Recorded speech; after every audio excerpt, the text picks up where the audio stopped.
or just live TV as I like to call it. Today's episode is called Healthy Joy and Gratitude, and we are going to have a blast on this episode. My guest speaker is Louise Pistole. I hope I said that properly. Our sponsor for today is a Phoenix Identity. If you are feeling desperate to reconnect yourself, to create a life that you feel blessed to be living, absolutely give them a shout. They're offering you clarity sessions in the comment or in the description of this episode. So please go and check them out. Like, follow, and share the show.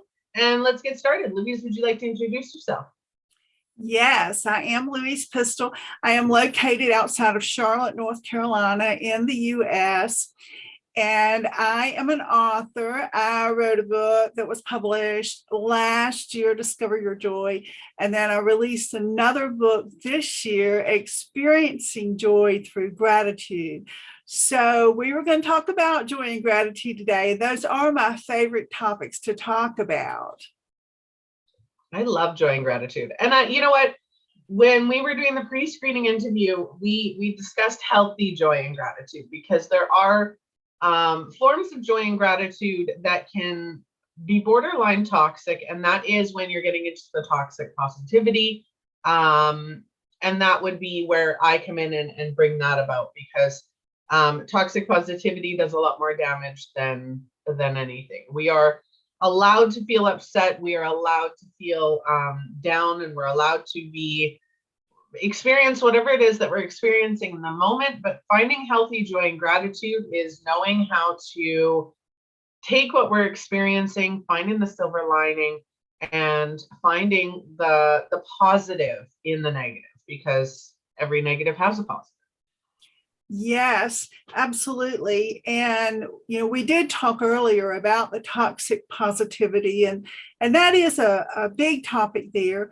But the one thing, based on what you just said, that I wanted to say is that you can feel joyful and grateful and still have those underlying issues such as depression. From what I've read, you can't necessarily feel a negative and a positive emotion at the same time.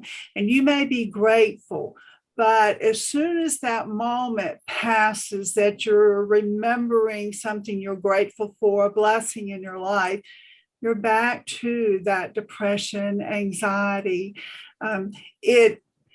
Joy and gratitude can go a long way to help and pull you out of that state, but it's not a cure-all by any means. And you know a lot about mental health, and somebody that has those underlying issues, even though they may on the outside appear to be joyful and grateful, they really probably do need the help of a mental health professional.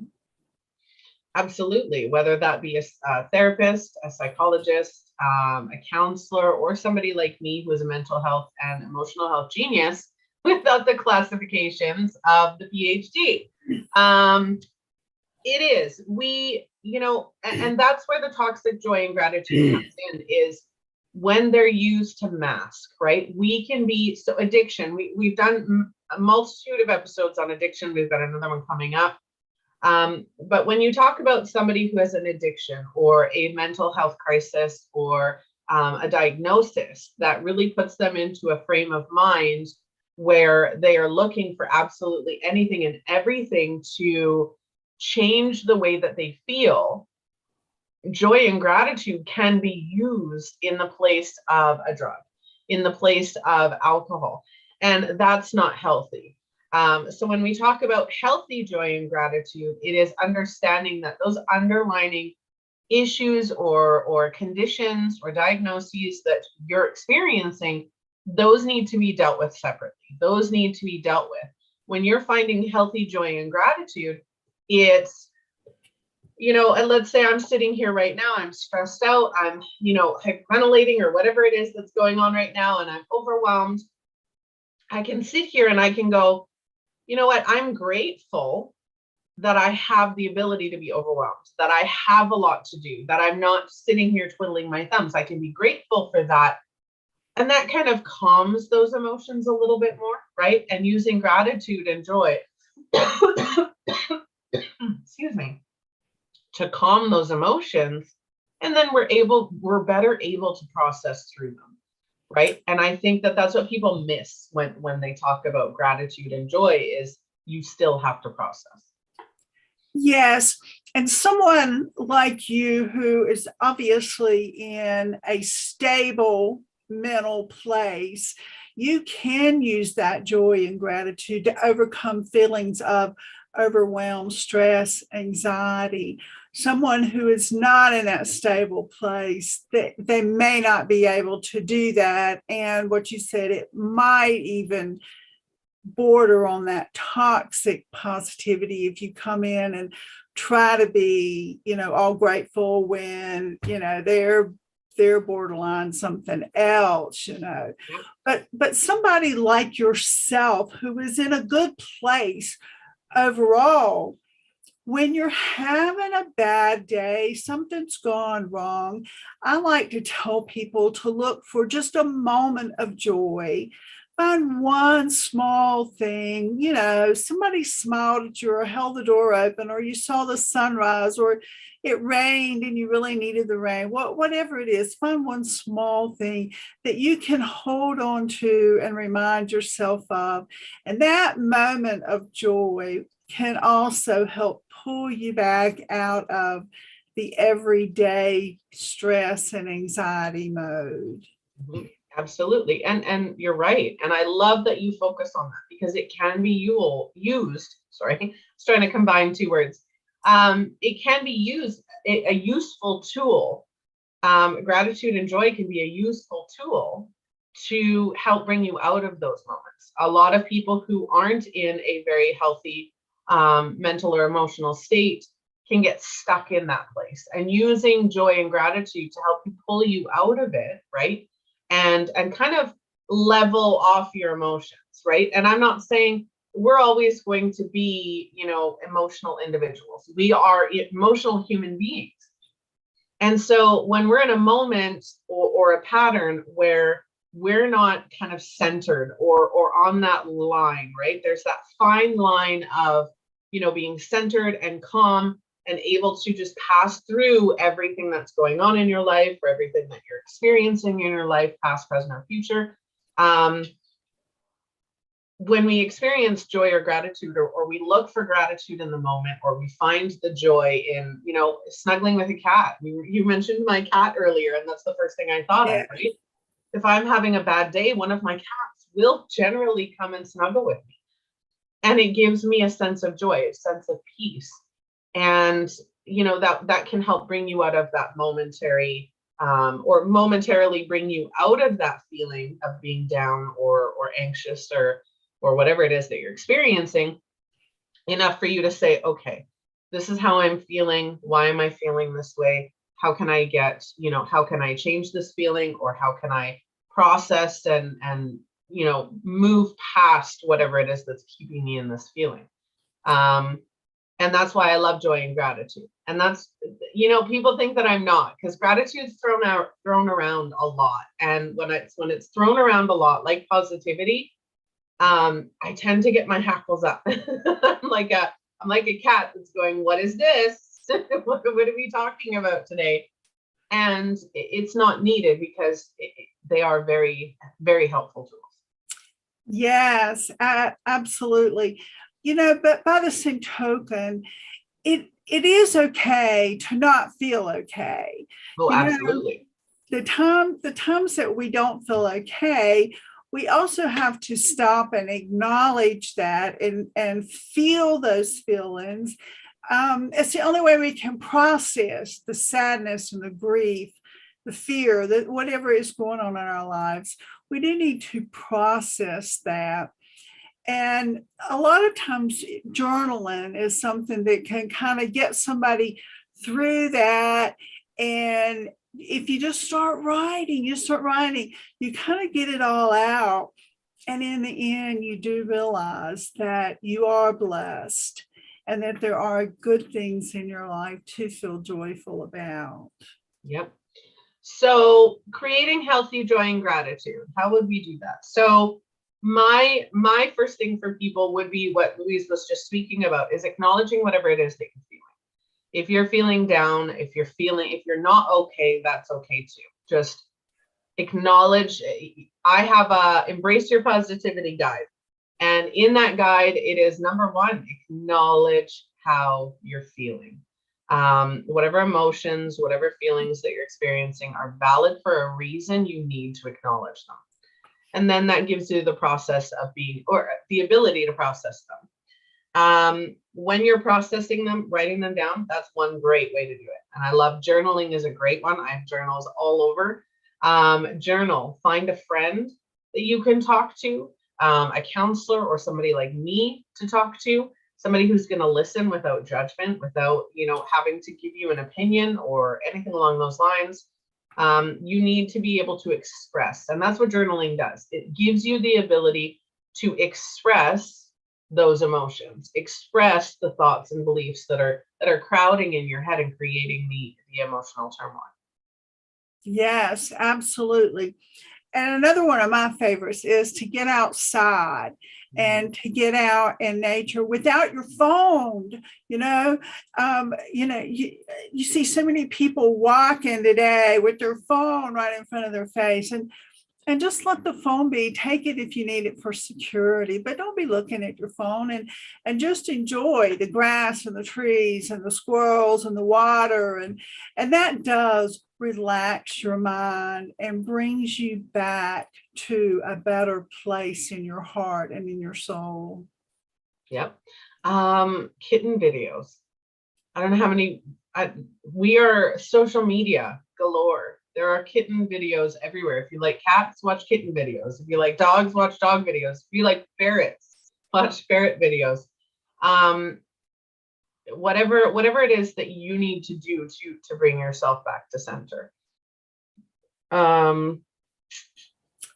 Yes, and even every day trying to read something inspirational, or whether it's a devotional, whatever it is that speaks to you, but something that calms yourself and brings you to that place, to whatever your beliefs are, meditating, things like that, that just calm your insides, calm the chatter in our brains.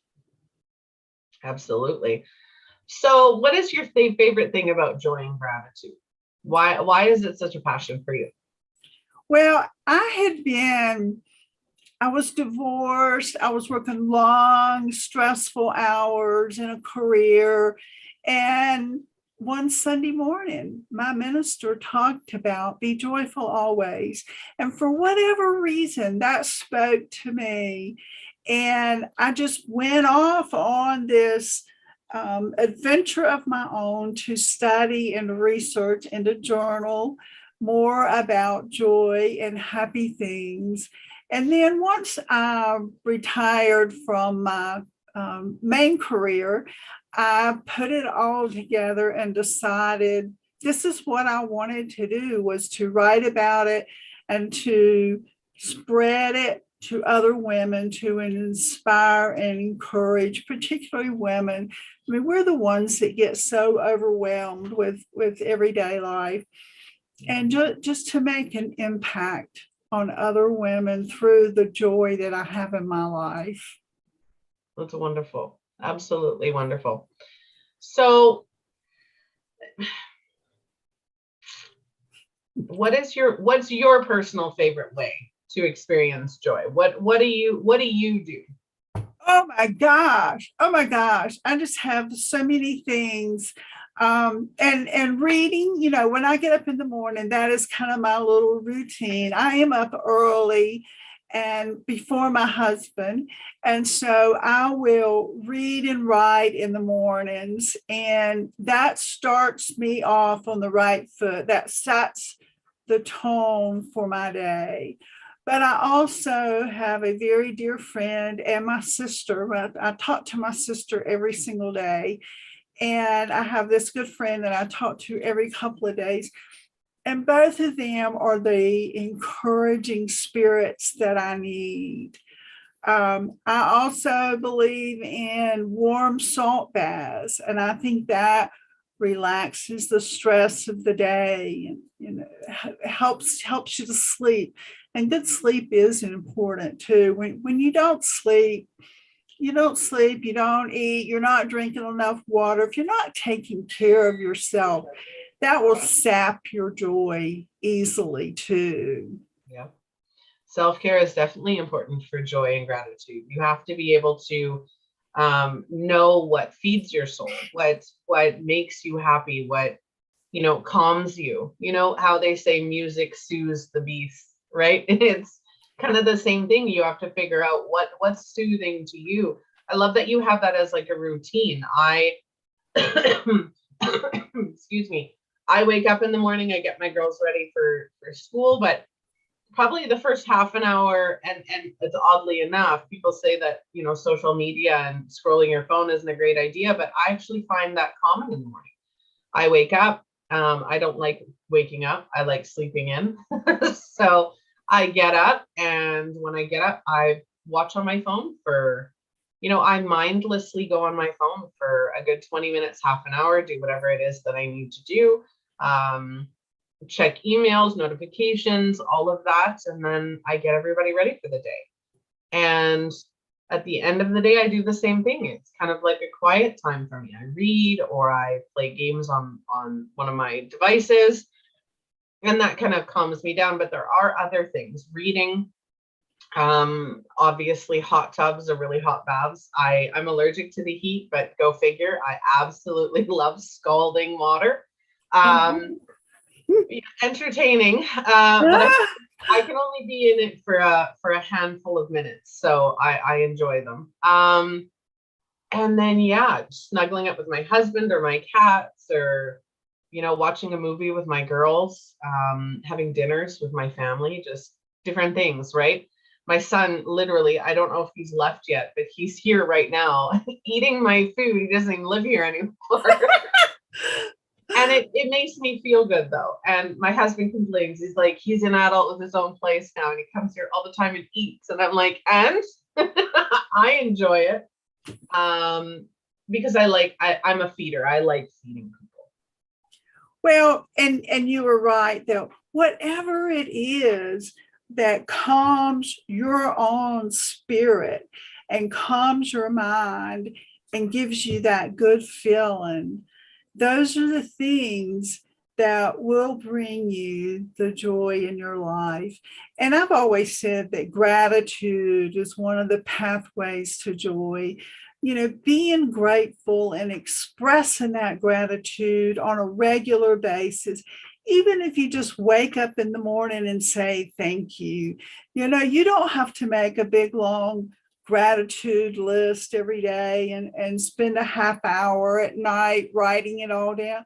Whatever it is, there's lots of ways to express gratitude. I mean, you can just visualize something in your mind, bring back a memory, and those good memories bring back the gratitude of that moment.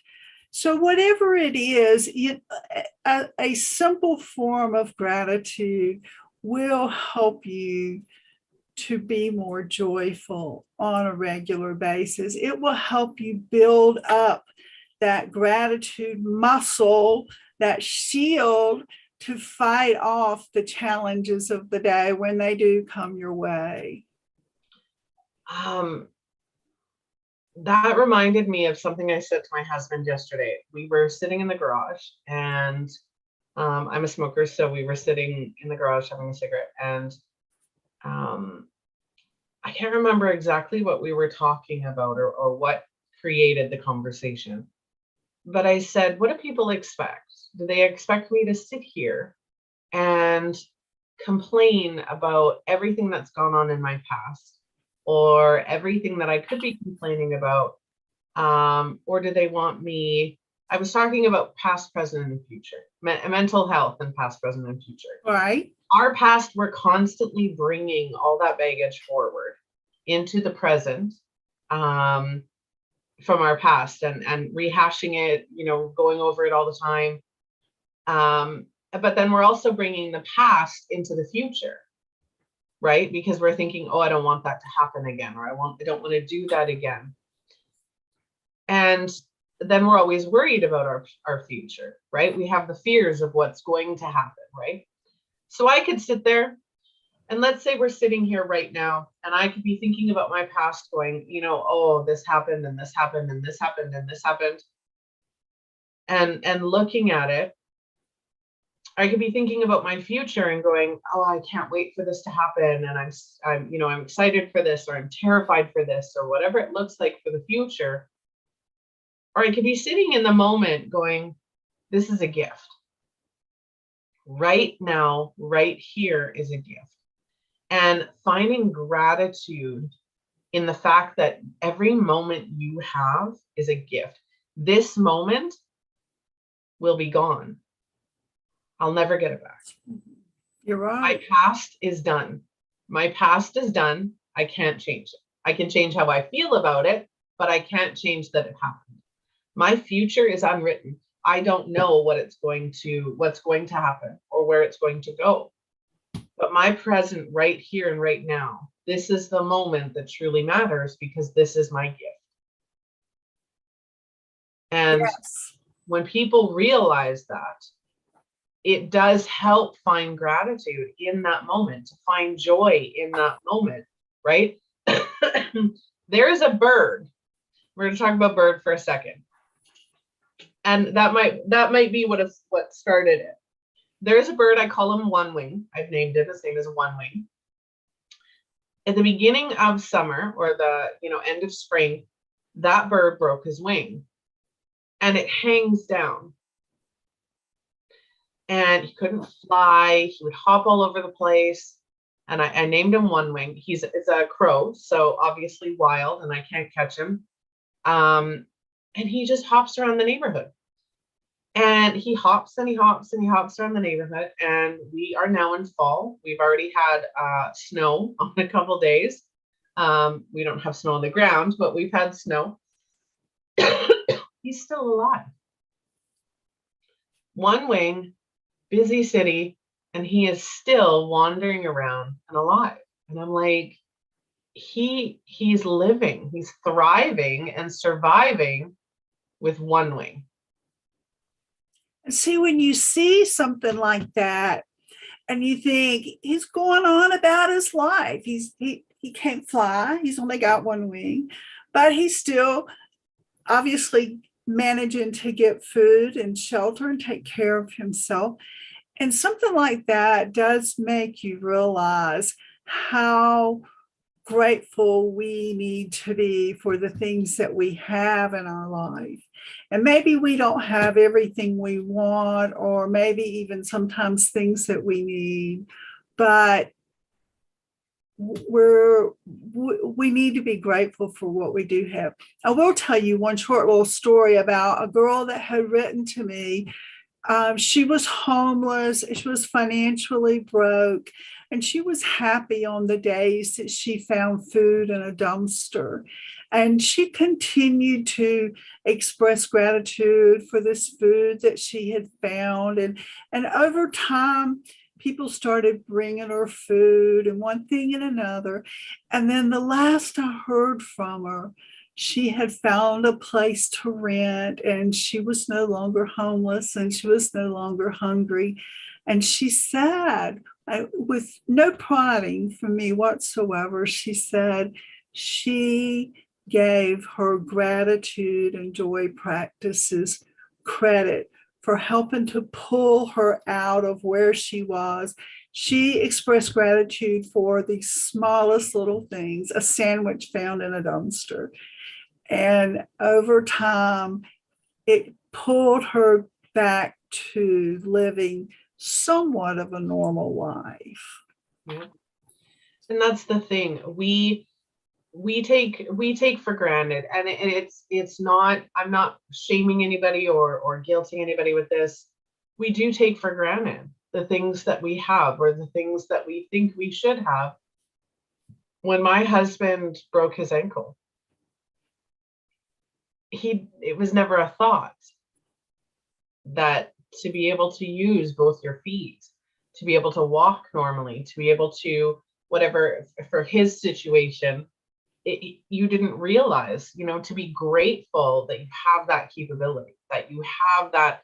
Gratitude is about looking at the bigger picture, right? And it's not looking at right now in this moment, I'm struggling. No, right now in this moment, I'm struggling, but bigger picture, this is going to teach me how not to struggle. This is going to teach me how to be a better version of myself. This is going to teach me how to, be not so picky, right? If, my kids, oh, I won't eat that, I don't like it. Well, if you were homeless, you would have to, right? You wouldn't have a choice. You would eat what Absolutely. what you found, right? And people, that's gratitude. It's understanding the bigger picture that, I have this. I'm lucky to have this. I'm lucky to be able to host the show. I'm lucky to be able to have this office, to wear the clothes that I'm wearing, and be able to use my voice to help others. Yes, absolutely. And sometimes we, as we do try to express gratitude, we do forget the everyday things that we do take for granted. And even things like our eyesight and our hearing and things like that. Those are things some people don't have. And there was a time I actually got poison in my eyes. It was from a plant I was pulling, and I didn't know it was poisonous. And I must have rubbed my eyes with my hands, while I was doing this. And I was quickly losing my vision. And that's a scary thought, to think you're not going to be able to see. And I fixated my eyes on a picture of the grandchildren, because that's what I wanted instilled in my brain if I was going to lose my vision. Well, as it turned out, with medicine and doctors and all, it all turned out okay. And my eyesight is good today. But when you start to lose something, you realize how valuable it is to you, and you no longer take that for granted. You don't know what you've got until it's gone. Yes, absolutely. You're right. Oh my gosh. Universal lesson, right? There are so many, I call them the golden rules. And there are so many things that I absolutely adore. And that is, treat others the way you want to be treated. Yes. And, don't take for granted the things that one day you may not have. Yes, because you don't know. Life changes in a moment, and you hear that, and you never really think about it until something happens close to you or your family or someone you care about. And you realize then how fast things did change. Ooh, you just made me realize there are 4 guarantees in life. I'm going to write that down right now. So I always say there are 3 guarantees in life, and that is taxes, death, and negativity. But the other guarantee that we have in life is this moment. Yes. We are guaranteed this moment. That's it. But not the next one. But not the next. So yeah, no, gratitude is absolutely and utterly important. And I think that using it healthily, is that even a word? Using it healthily, and knowing the difference between using it as a crutch or using it as a healthy tool, that will make a huge difference. So just to recap that, when you're using joy or gratitude to pull you out of a moment and it becomes an addiction, and you're not actually processing what it is that you're feeling or what's going on, that is unhealthy gratitude and joy. Healthy is being grateful, looking at the bigger picture, knowing that, today is right now is a gift that you are grateful to be experiencing, whether it's good or bad, it's not going to last. So, yeah. Yes, absolutely. So I guess today, as we start to come to the end of our time, what I would like to say to your listeners is that I want to challenge people to go out into the world, just shine your light and share your joy. Open your heart and let others see the goodness in you. And that may just be what the other person needs to see that day. Our joy is like a candle, and we can share that. It doesn't diminish our joy, but it may just pick somebody up from where they're at and give them a moment of joy. Absolutely. And remember, nobody can diminish your joy. Your joy is your own. You own it, you control it, and yes. Don't let anybody take it away. Yes, we are the master of our own joy. Yep, absolutely. Is that a title for a new book? Maybe so. Maybe. Sounds good, doesn't it? It does. Mastering your joy. I like that. All right. Well, thank you so much, Louise, for joining me today. I really have loved this topic. Well, I have enjoyed being here and sharing and chatting with you today also. Sounds great. All right. If anybody would like to reach out to either myself or Louise, I was going to call you Joy there for a second. A lot of people do. Joy. Go and take a look. Links in the description of this episode. Our sponsor today, of course, is a Phoenix Identity. Go and check them out. Sign up for a clarity session. If you're interested in the Embrace Your Positivity guide, let me know and I will send that to you as well. Like, follow, and share the show. As always, sharing is caring. Spread some joy and help us make a difference in people's lives by sharing the show, checking out our episodes at justalivetv.com. Join our newsletter.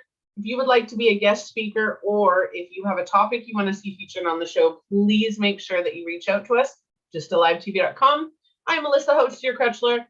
Melissa Krechler, your host. Oh my goodness, that was a tongue teaser there. Melissa Krechler, your host.